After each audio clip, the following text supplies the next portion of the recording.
Hi friends, welcome to Telugu bus.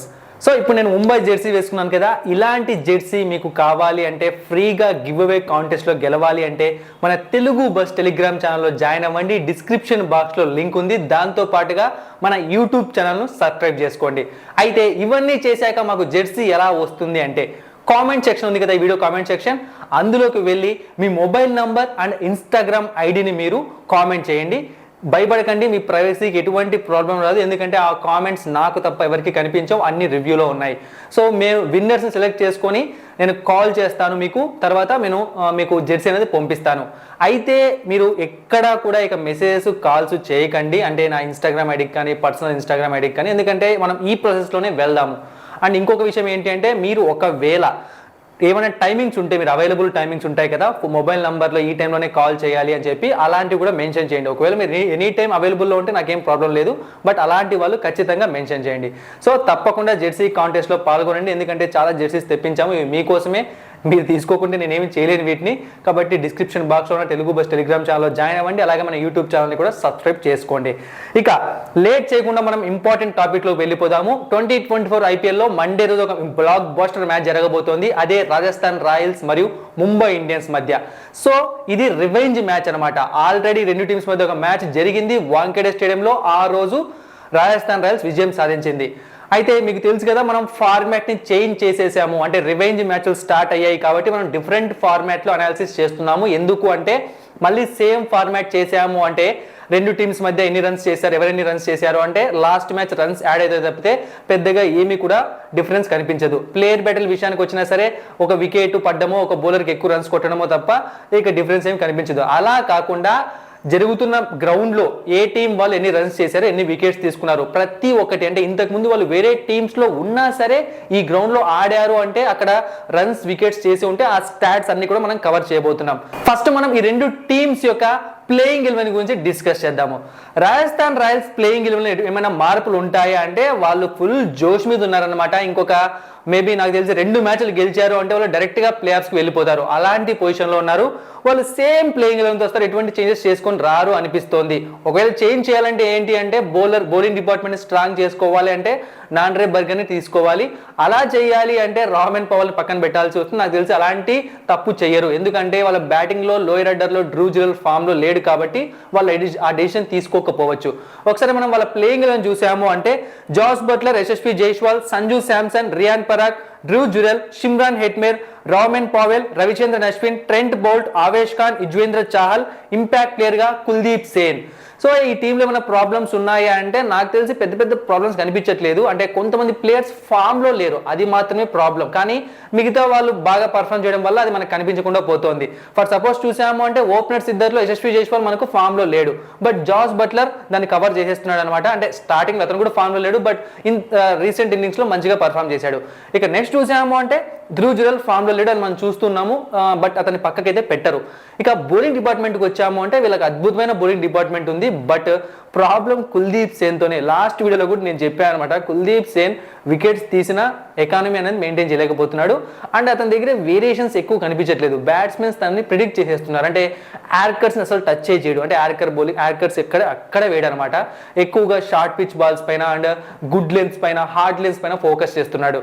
So ఇది ఎక్కువ కాలం batsmen ఇబ్బంది పెట్టదు. వాళ్ళు తెలుసుకున్నారు అంటే ఈ బౌలర్ని ఇంకా ఎక్కువ టార్గెట్ చేస్తారు. మరి చూద్దాం, చెప్పాను కదా, ఇక వేరే ఆప్షన్ లేదనమాట. తీసుకొని వస్తే ఇంకొక ఫాస్ట్ బౌలర్ని, ఎవరన్నా ఇండియన్ బౌలర్ని తీసుకొని రావాలి. మరి ఏమైనా ప్లాన్ చేస్తారేమో చూద్దాం. ఇక సంజు శాంసన్, రియాన్ పరాగ్ ఫెంటాస్టిక్ ఫామ్లో ఉన్నారు. మరి ఈ మ్యాచ్ జరుగుతోంది సవాయి మాన్సింగ్ స్టేడియంలో, అంటే రాజస్థాన్ హోమ్ గ్రౌండ్లో. ఇక్కడ రాజస్థాన్ రాయల్స్ వాళ్ళకి ఎలాంటి రికార్డు ఉంది బ్యాటింగ్లో, బౌలింగ్లో చూసాము అంటే, జాస్ బట్లర్ ఈ గ్రౌండ్లో 19 ఇన్నింగ్స్ ఆడితే 734 రన్స్ వేశాడు, 49 యావరేజ్ ఉంది, 140 స్ట్రైక్ రేట్ ఉంది. యశస్వి జైస్వాల్ ఇక్కడ 9 ఇన్నింగ్స్ ఆడితే 223 రన్స్ వేశాడు, 150 స్ట్రైక్ రేట్ ఉంది. సంజు శాంసన్ ఇక్కడ 24 ఇన్నింగ్స్ ఆడితే 751 రన్స్ వేశాడు, 142 స్ట్రైక్ రేట్ ఉంది. రియాన్ పరాగ్ ఇక్కడ 9 ఇన్నింగ్స్ ఆడితే 190 రన్స్ వేశాడు, 49 యావరేజ్ ఉంది, 152 స్ట్రైక్ రేట్ ఉంది. నోట్ చేసుకోండి, ఈ ఇయర్ అతను ఆడిన బ్యాటింగ్ వల్లే ఇక్కడ యావరేజ్ కానీ స్ట్రైక్ రేట్ కానీ రన్స్ కానీ పెరిగాయి. ధ్రువ్ జురెల్ 7 ఇన్నింగ్స్ ఆడితే 86 runs 148 strike rate. Shimron Hetmyer 10 innings ఆడితే 103 రన్స్ 119 స్ట్రైక్ రేట్. రామెన్ పవెల్ ఎప్పుడు ఆడలేదు. అశ్విన్ 14 ఇన్నింగ్స్ ఆడితే 10 వికెట్స్. ట్రెంట్ బోల్ట్ 7 ఇన్నింగ్స్ ఆడితే 4 వికెట్స్. ఆవేష్ ఖాన్ 5 ఇన్నింగ్స్ ఆడితే 5 వికెట్స్. చాహల్ 11 ఇన్నింగ్స్ ఆడితే 14 వికెట్స్. కుల్దీప్ సేన్ ఒక్క ఇన్నింగ్స్ ఆడాడు, 3 వికెట్స్ తీసుకున్నాడు. ఇదనమాట రాజస్థాన్ రాయల్స్ పర్ఫార్మెన్స్. ఇక ముంబై ఇండియన్స్ టీం విషయానికి వచ్చాము అంటే ఇప్పటి నుంచి ఆడే వాళ్ళు ప్రతి మ్యాచ్ దాదాపు గెలవాల్సిందే, ప్లేఆఫ్స్కి వెళ్లాల్సిందే. అంటే ఏదో 1-2 మ్యాచ్లు మాత్రమే వాళ్ళకి ఛాన్సెస్ ఉన్నాయి, బట్ అన్ని వాళ్ళకి అనుకూలంగా జరగవు కాబట్టి ప్రతి మ్యాచ్ గెలవడానికి వాళ్ళు ట్రై చేయాల్సిందే అనమాట. టఫ్ సిచ్యువేషన్లో ఉన్నారు. ఏ మ్యాచ్ కూడా వాళ్ళు సర్లే చూసుకుందాంలే అని లైట్ తీసుకునే సిచ్యువేషన్లో లేరు. ఇక ఈ టీం ప్లేయింగ్ లోని విషయానికి వచ్చామంటే వీళ్ళు ఏ చేంజెస్ చేసుకొని రారో, ఒకవేళ చేంజ్ చేయాలంటే ఆకాష్ మద్వల్ని పక్కన పెట్టాలి. అది జరగాలి అంటే నువాన్ తుషారా టీంలోకి రావాలి. అలా జరగాలంటే మొహమ్మద్ నబీ బయటకు వెళ్ళాలి, పీయూష్ చావ్లా లోపల రావాలి. సో ఈ విధంగా చేంజెస్ జరగాల్సి వస్తుంది. అంటే ఒక్క మార్పు చేయాలంటే కనీసం 2 మార్పులు, అంటే ఓవర్సీస్ ప్లేయర్స్ని ఇండియన్ ప్లేయర్స్ అంతా గెలగాల్సి వస్తుంది అనమాట. నాకు తెలిసి అలాంటి చేంజెస్ చేయాలని కోరుకోరు. ఒకవేళ స్ట్రాంగ్ చేసుకోవాలి బౌలింగ్ డిపార్ట్మెంట్ అనుకుంటే నువాన్ తుషారా రెడీగా ఉంటే ఇన్ని మార్పులు చేయడానికి కూడా వాళ్ళు రెడీగానే ఉంటారు. ఒకసారి మనం ముంబై ఇండియన్స్ ప్లేయింగ్ లో చూసాము అంటే Rohit Sharma, Ishan Kishan, Suryakumar Yadav, Tilak Varma, Hardik Pandya, Tim David, Romario Shepherd, Mohammad Nabi లేదా Nuwan Thushara, Gerald Coetzee, Shreyas Gopal, Jasprit Bumrah, impact player గా ఆకాష్ మద్వల్ లేదా పీయూష్ చావ్లా. సో ఈ విధంగా వాళ్ళు ప్లేయింగ్ లెవెన్ సెట్ చేయాల్సి వస్తుంది అనమాట. మరి ఈ టీంకు ఉన్న ప్రాబ్లం ఏంటి అంటే బ్యాటింగ్లో వీళ్ళకి ఏ ప్రాబ్లము లేదు. రోహిత్ శర్మ, ఇషాన్ కిషన్ టచ్లో ఉన్నారు. ఇక నెక్స్ట్ చూసాము అంటే సూర్యకుమార్ యాదవ్ టచ్లో కనిపిస్తున్నాడు. హార్దిక్ పాండ్యా దగ్గర నుంచి ఒక మంచి ఇన్నింగ్స్ రావాలి, ఎందుకంటే బ్యాటింగ్ త్వరగా వస్తున్నాడు కానీ అంతే త్వరగా వెళ్ళిపోతున్నాడు, రన్స్ అయితే ఎక్కువ చేయలేకపోతున్నాడు. ఇక Tim David, Romario Shepherd already ఈ 2025లో వాళ్ళు ప్రూవ్ చేసుకున్నారు. ఫినిషర్స్గా వాళ్ళు ఏం చేయాలో వాళ్ళైతే రెడీగా ఉన్నారు. ఇక బౌలింగ్ డిపార్ట్మెంట్కి వచ్చాము అంటే జస్ప్రీత్ బుమ్రా దగ్గర నుంచి అంటే ఇక ఏం చెప్పాలి, అసలు లెజెండ్ అని చెప్పొచ్చేమో నాకు తెలిసి, లేకుంటే ద గోట్ అని చెప్పొచ్చేమో బౌలింగ్లో. ఆ విధంగా బౌలింగ్ చేస్తున్నాడు అనమాట. ఏ టీం అయినా సరే తన బౌలింగ్లో మాత్రం ఎటువంటి ప్రాబ్లమ్స్ కనిపించట్లేదు. ఇక గెరాల్డ్ కోయిట్జీ దగ్గర నుంచి ఒక మంచి సపోర్ట్ దొరుకుతుంది కానీ అనుకున్న స్థాయిలో దొరకట్లేదు, ఎందుకంటే అతను ఎక్స్పెన్సివ్ కూడా అవుతున్నాడు అదే టైంలోనే వికెట్స్ తీసుకుంటున్నా. ఇక ఆకాష్ మద్వల్ అయితే లాస్ట్ 2 మ్యాచెస్లో ఘోరంగా కొట్టించుకున్నాడు అనమాట, చెప్పాను కదా. సో మరి ఈ వీక్ లింక్ని ఎలా హ్యాండిల్ చేస్తుంది ముంబై ఇండియన్స్ చూడాలి.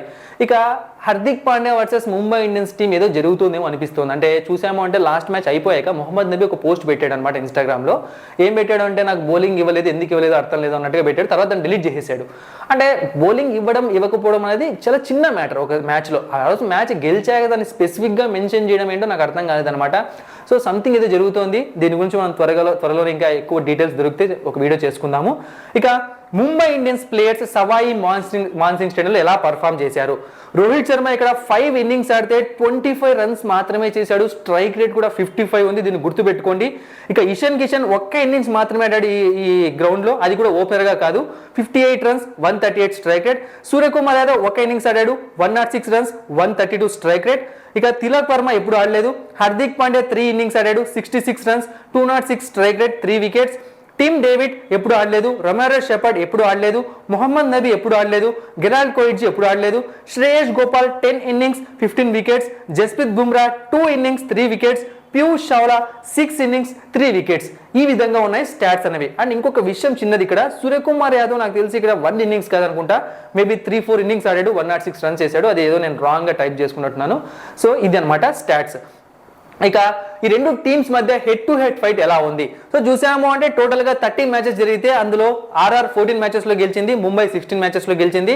ఇక సవాయి మాన్సింగ్ స్టేడియంలో ఇప్పటివరకు 2 టీమ్స్ మధ్య 8 మ్యాచెస్ జరిగితే అందులో రాజస్థాన్ రాయల్స్ 5 మ్యాచెస్లో గెలిస్తే ముంబై ఇండియన్స్ 3 మ్యాచెస్లో గెలిచింది.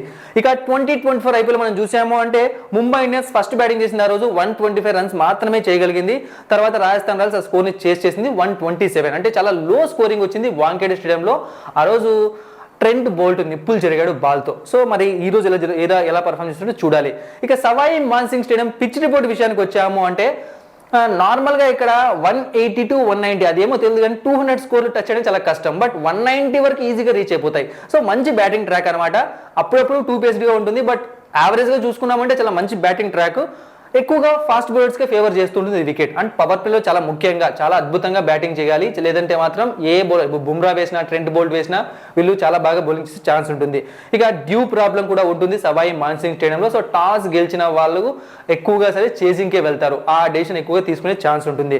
ఇక్కడ ఈ 2024 ఐపీఎల్లో 4 మ్యాచ్లు జరిగితే ఇప్పటి వరకు. అండ్ బ్యాటింగ్ ఫస్ట్ చేసిన టీం 2 టైమ్స్ గెలిస్తే బౌలింగ్ చేసిన టీం 2 టైమ్స్ గెలిచింది. అండ్ ఇక్కడ ఇంకొక సెకండ్ బ్యాటింగ్ చేసిన టీం 2 టైమ్స్ గెలిచింది. అండ్ ఇంకొక విషయం ఏంటి అంటే ఈ 4 మ్యాచ్లో 3 సార్లు రాజస్థాన్ రాయల్స్ గెలిచింది, ఒక్క మ్యాచ్ మాత్రమే వాళ్ళు ఓడిపోయారు. అండ్ ఇక్కడ టోటల్ మ్యాచెస్ చూసామంటే 56 ఉన్నాయి. బ్యాటింగ్ ఫస్ట్ చేసిన టీం ఇక్కడ 20 టైమ్స్ గెలిస్తే బ్యాటింగ్ సెకండ్ చేసిన టీం 36 టైమ్స్ గెలిచింది. ఇక్కడ యావరేజ్ ఫస్ట్ ఇన్నింగ్స్ స్కోర్ అనేది 175 ఉంది, యావరేజ్ సెకండ్ ఇన్నింగ్స్ స్కోర్ అనేది 160 ఉంది. సో స్టాట్స్ అనేది చూసాము, ఏ టీం గెలిచే అవకాశం ఉంది, ఎందుకంటే ఖచ్చితంగా స్ట్రాంగ్ టీం రాజస్థానే ఎవరైనా చెప్పేస్తారు, ఎందుకంటే పాయింట్స్ టేబుల్లో డిఫరెన్స్ కనిపిస్తోంది, ముంబై అంత ఫామ్లో కనిపించట్లేదు. అలా అని చెప్పి ముంబై మనం తక్కువ అంచనా అయితే వేయలేము. ఇలాంటి టైంలోనే వాళ్ళు గెలవడం స్టార్ట్ చేస్తారు. మనం చాలాసార్లు చూసాం. అంటే ఈసారి వాళ్ళు ప్లే ఆఫ్స్కి వస్తారా పక్కన పెట్టేయండి, ఇక్కడ నుంచి వాళ్ళు ఉన్న రిమైనింగ్ మ్యాచెస్లో నంబర్ ఆఫ్ మ్యాచెస్ వాళ్ళు గెలిచే అవకాశం ఉంటుంది. అంటే స్టార్టింగ్లో ఓడిపోయిన దానికన్నా ఇప్పుడు గెలవడం ఎక్కువ అయ్యే అవకాశం కూడా కనిపించవచ్చు. సో ఏ టీం గెలుస్తుంది ఏంటి అనేది మెయిన్ మ్యాచ్ ప్రిడిక్షన్ మీకు తెలుగు బస్ టెలిగ్రామ్ ఛానల్లో దొరుకుతుంది. ఇప్పుడు నేను జస్ట్ ఏ టీం స్ట్రాంగ్ ఉంది, ఫేవర్ ఉంది మాత్రమే చెప్పబోతున్నాను. సో వెంటనే వెళ్ళి జాయిన్ అవ్వండి. డిస్క్రిప్షన్ బాక్స్లో లింక్ ఉంది తెలుగు బస్ టెలిగ్రామ్ ఛానల్ది. అండ్ అక్కడ జాయిన్ అయ్యారంటే మ్యాచ్ ప్రిడిక్షన్ మాత్రమే కాదు, మీకు జెర్సీ గివ్ అవే ఉంటుంది, అలాగే ఇంపార్టెంట్ క్రికెట్ అప్డేట్స్ తెలుస్తాయి. తప్పకుండా వెళ్ళి జాయిన్ అవ్వండి. అలాగే మన యూట్యూబ్ ఛానల్ కూడా సబ్స్క్రైబ్ చేసుకోండి. సో ఇప్పుడు చూసుకున్నామంటే నాకు తెలిసి రాజస్థాన్ రాయల్స్ చాలా స్ట్రాంగ్గా ఉంది, సవాయి మాన్సింగ్ స్టేడియంలో కూడా ఇంకా స్ట్రాంగ్గా కనిపిస్తోంది. సో ముంబై ఇండియన్స్ ఒక విక్టరీ సాధించింది లాస్ట్ మ్యాచ్లో, బట్ ఈ సవాయి మాన్సింగ్ స్టేడియంలో నాకు ఎందుకో మళ్ళీ రాజస్థానే గెలుస్తుందేమో అనిపిస్తోంది. బట్ ప్లేయింగ్ 11 చూశాక, ఇంపాక్ట్ రేట్స్ని చూశాక, ఎందుకంటే ఆ రోజు ఏం జరుగుతుందో తెలియదు కదా, అవన్నీ చూశాక, పిచ్ రిపోర్ట్ చూశాక నేను ప్రిడిక్షన్ చేంజ్ చేయాలనుకుంటే తెలుగు బస్ టెలిగ్రామ్ ఛానల్లో చెప్తాను. వెంటనే వెళ్ళి జాయిన్ అవ్వండి. Thank you for watching and supporting మీ. మరిన్ని ఇంట్రెస్టింగ్ వీడియోస్ కోసం సబ్స్క్రైబ్ చేయడం మర్చిపోకండి.